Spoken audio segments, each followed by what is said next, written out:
Hi, it's me again with Corel Tips and Tricks Part 2. Just yesterday I showed how to make this pattern, and I stated in there that it would they didn't come out perfect because you can see, well, where's the worst spot?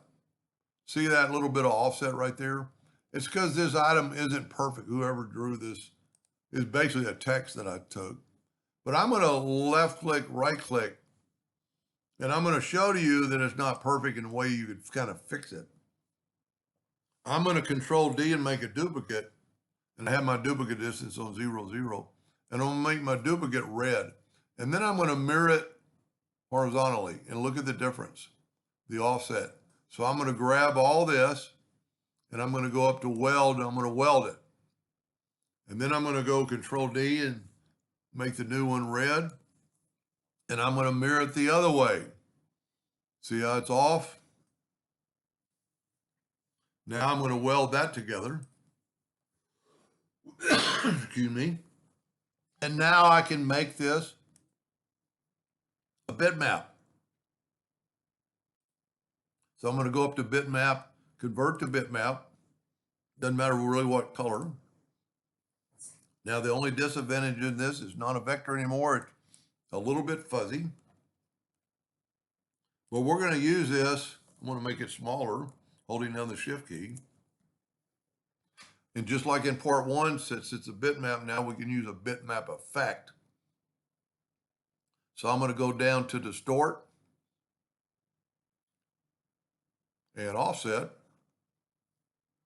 And I get that right there, and I'm going to say okay. Excuse me.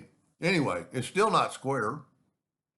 But with my ratio locked, I'm going to make it 2 inches by 2 inches.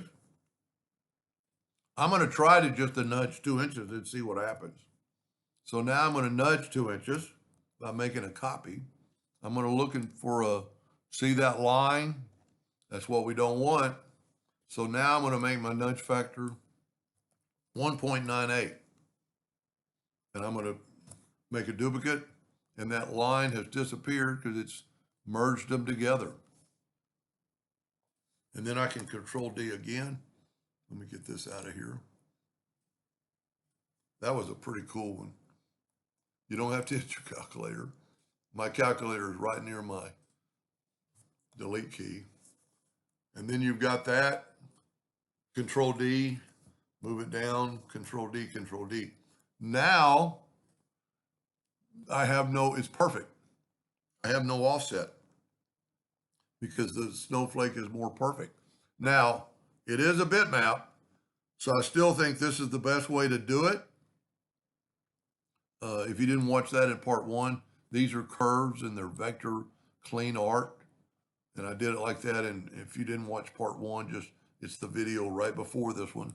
Some people will go, well, where's number 1? I said, they're in order. If you're on this one, just go back and it should be the one before it. Anyway, I hope that helped just a little bit. Thank you for watching.